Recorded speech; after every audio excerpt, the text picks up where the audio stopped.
Have you ever imagined what it would look like if one person's spiritual awakening did not stay locked inside their own heart, but quietly lit up their entire home, softening voices at the dinner table, healing old wounds, and even changing the destiny of their children and parents?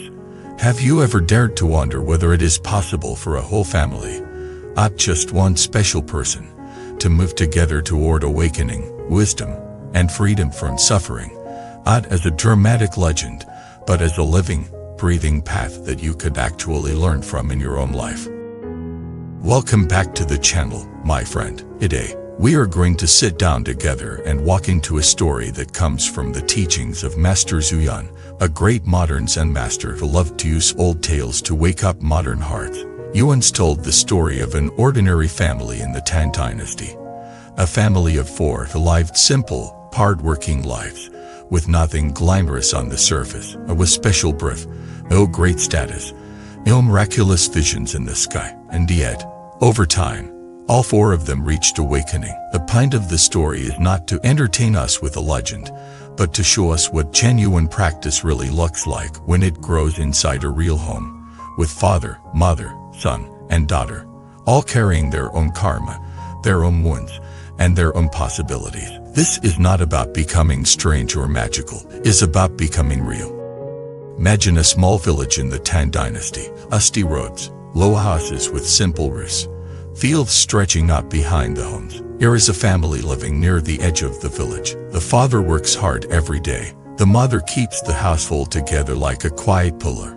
The son and daughter help in the fields and around the house. If you walked past them on the street, you might not notice anything special. They look like thousands of other families, and that is exactly the point. The full beauty of this story is that what bloomed in this house can bloom in any house.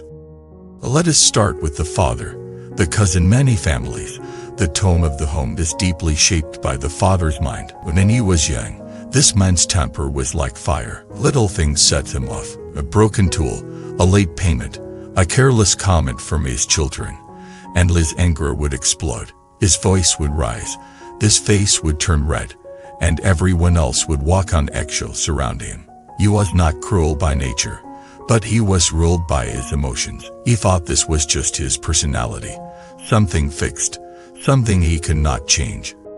One year, after a particularly difficult season in the fields, he traveled to a nearby town to sell grain. On the way back, he passed by a small temple where a monk was giving a simple talk under a tree. He had no interest in deep teachings, but he was tired and decided to sit down for a while. The monk said only one thing that truly pierced his heart. He said, "Life is suffering, but the root of suffering is the mind." The father had heard people talk about fate, about bad luck, about gods and spirits, but he had never heard anyone say that the root was his own mind. That sentence followed him all the way home like a quiet echo. At night, after the family had eaten and the small house was dark and silent, he sat alone by a dim lamp. He thought about how many times his temper had hurt his wife and children, how many meals had turned sour because of his explosive words, how many moments of joy had been drowned by his own anger. For the first time, he did not just blame poverty, the weather, the government, or other people. He turned the light inward. Let it be that the real battlefield was inside his own chest. He did not suddenly become a sage that night.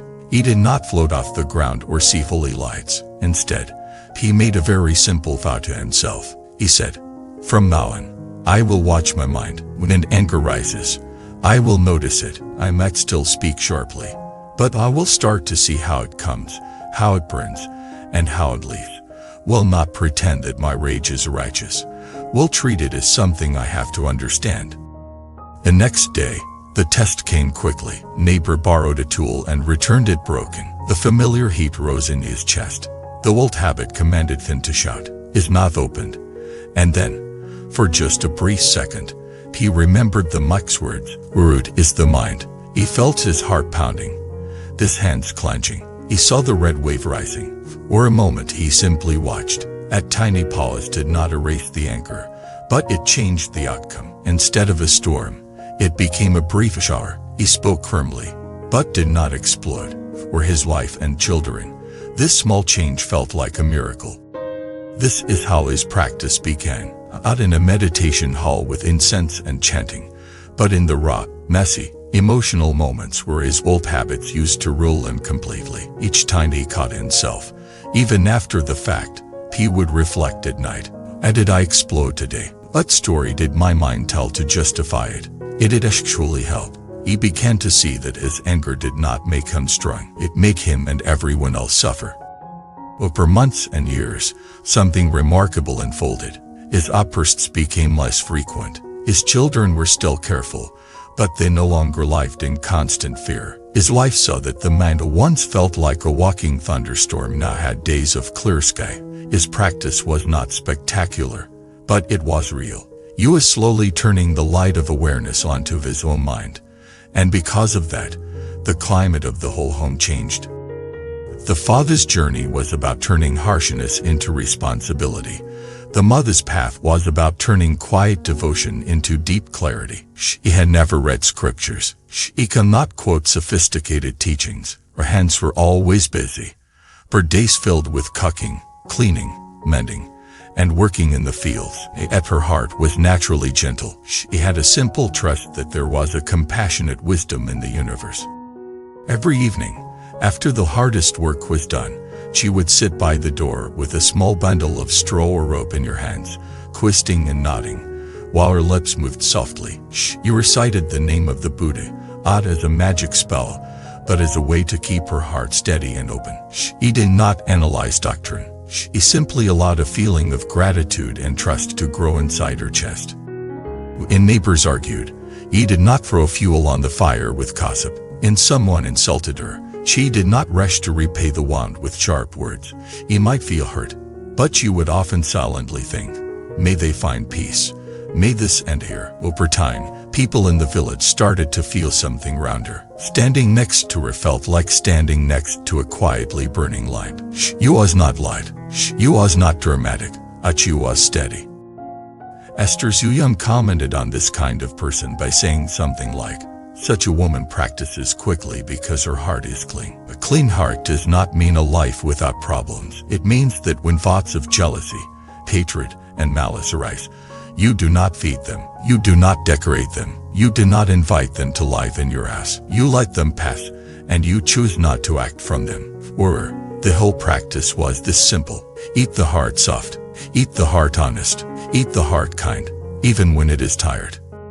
So in this film you now have two different but complementary packs. The father, who used to be fiery, is learning to recognize the storms in his mind and to own them. A mother, whose heart is naturally warm, is polishing that warmth into a steady, conscious compassion through constant remembrance and gentle restraint. One path is more active and intense, like reshaping iron in a flame. The other is more subtle and continuous, like flowing water carving stone over time. Both are true practice. And there is the son. The son grew up watching his father's temper and his mother's quiet patience. But, like many young people, he carried his own restlessness. He wanted to see the world beyond the village. He felt that life in the fields was too small for him. In his teens, he began to slip away to the town, to play games, to hang out with other boys. He was not evil, but he was distracted. He did not see the value of his parents' practice. He thought wisdom was just for the old. At some point, the son faced his own turning point. Maybe he fell ill. Maybe a close friend died in an accident. Maybe he fell deeply in life and then suffered heartbreak. Original text hints that his awakening began through confronting the reality of suffering and impermanence. For the first time, he could not escape the truth that youth and pleasure are not permanent. Everything he clung to could vanish in a day. In that fragile moment, he remembered the way his father had changed over the years, and the way his mother never seemed to sink fully into bitterness. No matter how hard life was, he realized they were not just old-fashioned. They were practicing something that gave them a different strength. He began to feel a seed of respect, even if he did not yet know how to follow their path. One day he went to visit a monastery on a nearby hill, perhaps out of curiosity, perhaps because he felt empty and needed a place to breathe. He watched the monks chanting and working. He imagined that perhaps he could find clarity by shaving his head and wearing robes. But when he spoke to an elder monk, the monk told him something surprising. He said, "It is not your hair or your clothes that will save you. It is the way you train your mind and heart. You can learn to be honest, to see clearly, to act with compassion right where you are. Your home can be your monastery. If you run away without changing your habits, you will carry your suffering with you in a rope."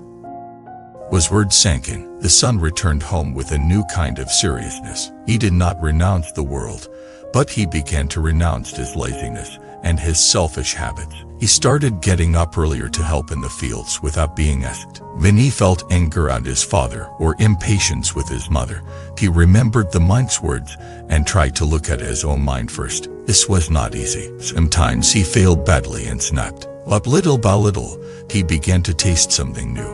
A quiet satisfaction that came from restraining his impulses and acting in a way that matched his deeper values. You can imagine a scene one evening when the son returns home after a long day. His body is tired, but his eyes are clear. He sits with his parents and speaks honestly about his struggles. The father listens and sees himself in the boy's restlessness. The mother listens and feels a strong tenderness toward his sincere effort. At night, the three of them sit together in silence for a while, each aware that something is changing in the family field. And there is the daughter. In many old stories, daughters are overlooked. But in this one, she is a vital part of the awakening of the whole family. He grew up observing everyone. He saw her father's temper soften over the years. He saw her mother bear hardships with a gentle strength. He saw her brother go through his wild phase and then slowly settle. Her nature was sensitive. He felt deeply. When neighbors suffered, he felt their pain like a weight in your own chest. In her young adult years, she likely faced the pressures that many women faced in that era. Expectations about marriage, about duty, about obeying others even when our own heart had questions. Perhaps she saw friends forced into unhappy marriages. Perhaps she watched someone she loved fall ill and die despite every effort to save them. Every such event carved deeper questions into your mind. What is life for? Why do good people suffer? What does it mean to live in a way that truly matters? She began to practice in her own way. When she went to the river to wash clothes, she would watch the water flowing over the stones and think, "This is like life, always changing, ever stopping, ever the same place." When she helped her mother cook, she would reflect on how many hands and causes went into a single bowl of rice. The farmer who planted, the sun that shone, the rain that fell, the merchants, the family. Gratitude began to grow. Gratitude is not just saying thank you. It is feeling, deep in your bones, that you are not separate from the web of life. Sometimes, late at night when everyone else was asleep, she might sit alone, perhaps holding a small lime, and whisper our fears and hopes into the darkness. Over time, instead of asking only for personal safety, she found her prayers widening. She found herself wishing that her whole family would be free from anger, from ignorance, from suffering. She began to cultivate a heart that wanted awakening not only for herself but for others. This is the seed of the Bodhisattva spirit, the wish to wake up together. This way, without great outward displays, the daughter's mind became more and more attuned to compassion. When he saw a neighbor in trouble, she offered help. In someone gossipes, he turned the conversation toward something more wholesome. When she made mistakes, she apologized sincerely instead of hiding behind pride. People might not have called her a practitioner, but in truth she was walking a deep path. A step back and look at this family as a whole. You have a father who has turned from unconscious anger to conscious responsibility. You have a mother who has turned simple devotion into deep, clean-hearted presence. You have a son who has turned youthful restlessness into disciplined effort. You have a daughter who has turned sensitivity into compassionate wisdom. 4 different personalities, 4 different starting points, 4 different methods, but one shared direction. They are all, in their own ways, aligning their minds with truth. They are all learning to see that the real source of suffering is not outside circumstances alone, but the way the mind attaches, resists, clings, and runs away. They are all slowly transforming those patterns through awareness, wise choices, and compassion. That is what real practice is. Not a show, not a label, not a costume. It is the gradual purification and awakening of the heart in the middle of daily life. Over time, As the story goes, this family's practice deepened to the point where each of them reached genuine awakening. This does not mean they started performing miracles or floating in the air. It means they each came to a clear, direct, stable insight into the nature of their own mind and of reality. They saw that all things are impermanent, that clinging leads to suffering, that the self they defended so fiercely is not solid and separate, but a flowing process. They tasted a kind of freedom that is not dependent on wealth, status, or external conditions.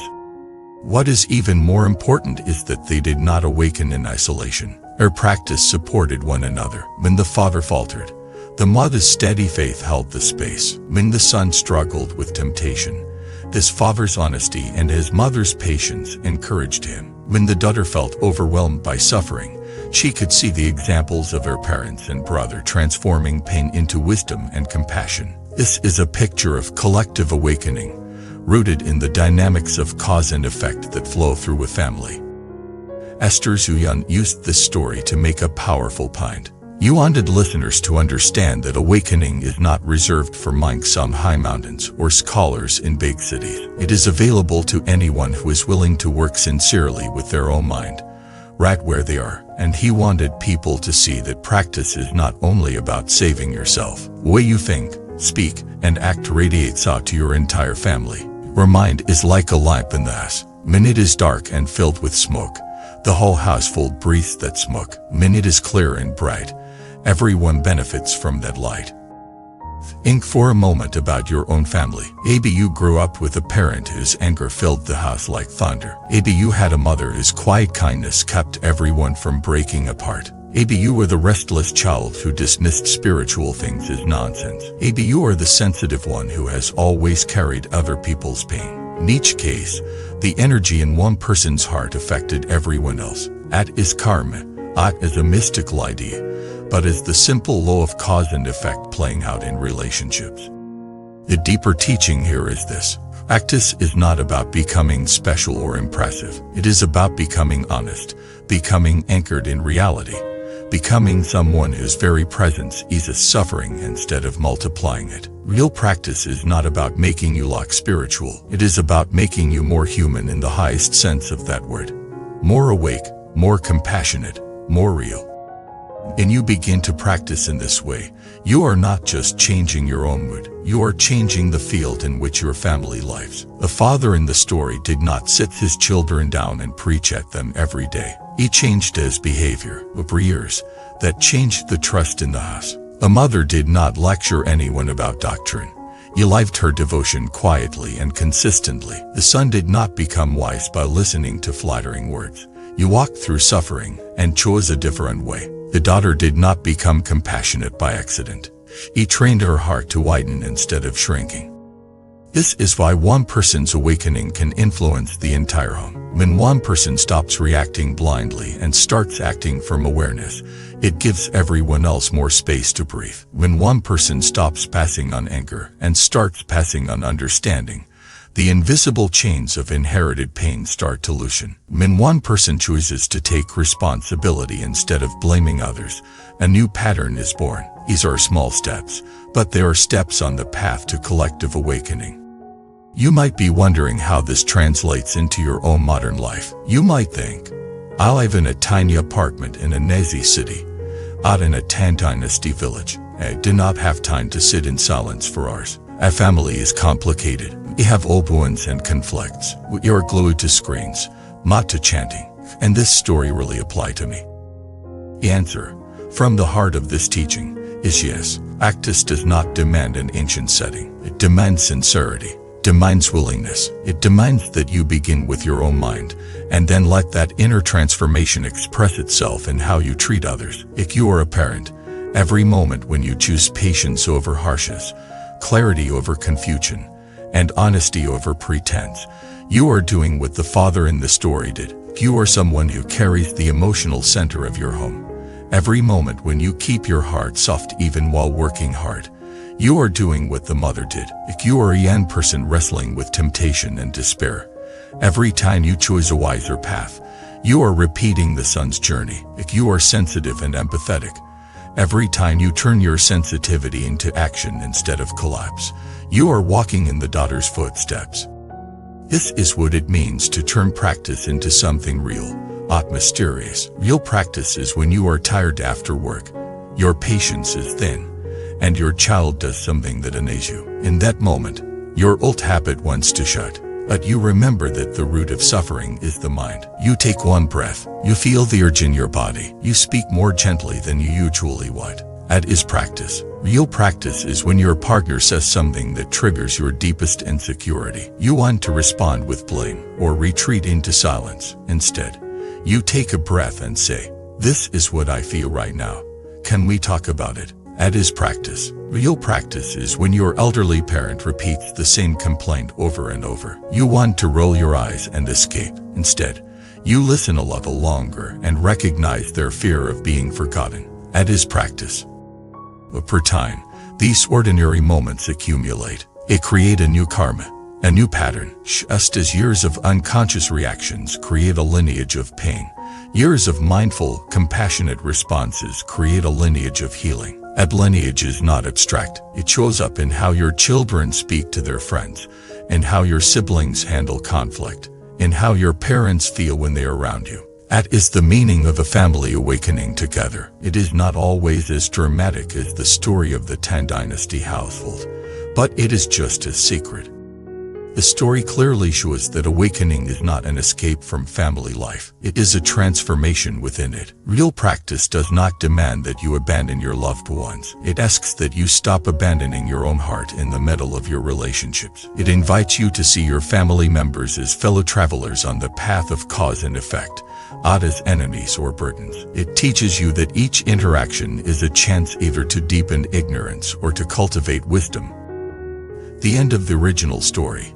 There is a strong reminder. Practice is not about becoming strange or supernatural. It is about becoming genuine. When you become more genuine, your home becomes a place where people can put down their masks, where your children are not terrified of your moods, where your partner does not have to guess whether you will explode or withdraw, where your parents feel they can be vulnerable without being judged. That is a kind of miracle that does not need any special effects.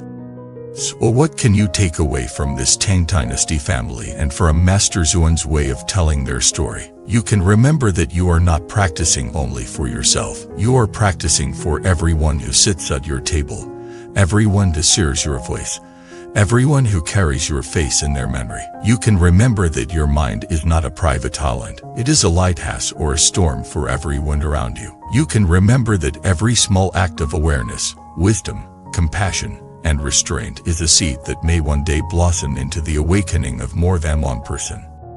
You do not need to turn your home into a monastery overnight. You do not need to force your family to adopt spiritual labels. What you can do is start with one honest step. Maybe tonight, instead of scrolling on your phone until you fall asleep, you sit quietly for 5 minutes and reflect on your day. Or did you act from fear? Or did you act from life? You can choose one pattern, like constant criticism, and decide to speak one less critical sentence tomorrow. You can choose one person in your family and silently wish them freedom from suffering every day, even if your relationship is hard. These small steps are not small in the language of karma. They are powerful moves toward a different future.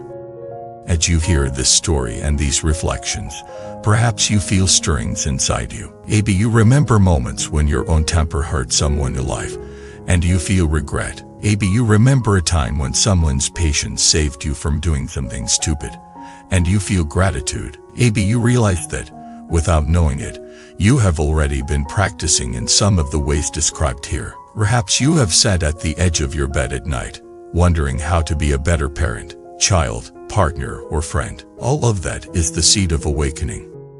If you take nothing else from this long sharing, take this. Real practice is not about escaping into another world. It is about facing this world with a mind that is more awake, a heart that is more compassionate, and actions that are more aligned with truth. When you live like that, even imperfectly, your whole family feels it. And who knows, perhaps one day, when someone tells a story about your household, they will say, in that family, something changed. The chains of anger, ignorance, and suffering loosened. They did not become saints in one day, but they woke up together, step by step. Would love to hear your own reflections. Have you ever seen one person's practice transform a family atmosphere? Have you ever been the one to brought more awareness and compassion into your home? Or are you just starting now, wondering where to begin? Share your stories in the comments. Your experience might be the exact encouragement someone else needs tonight to take their first real step on this path. If this story and these reflections touched you, helped you see your own life a little more clearly, or gave you a sense that your efforts at practice matter more than you thought, please support this channel. You can subscribe so you do not miss upcoming videos. Tap like so that the platform knows this kind of content is valuable. And leave a comment to tell me what landed for you most strongly. If you feel called to help sustain longer, in-depth sharings like this, you can also consider joining as a member so that together we can keep spreading wisdom and compassion into more homes that are quietly waiting for a light. Thank you for staying with me through this journey into an old story that still speaks very directly to modern hearts. Your own practice become more real, more grounded, and more gentle. Your mind grow clearer, your heart kinder, and your home more peaceful. And may you never underestimate how much your awakening can influence the people you love. Life gets noisy. Work, stress, expectations. Sometimes we lose touch with the quiet part of ourselves. Bracelet isn't just an accessory. It's a small reminder that you deserve peace. You deserve moments of stillness. You deserve to hold on to your inner balance. If one of these bracelets speaks to your heart, you'll find the purchase link in the description below. And even more auctions available on our channel's shop page. Pick home the one that feels right.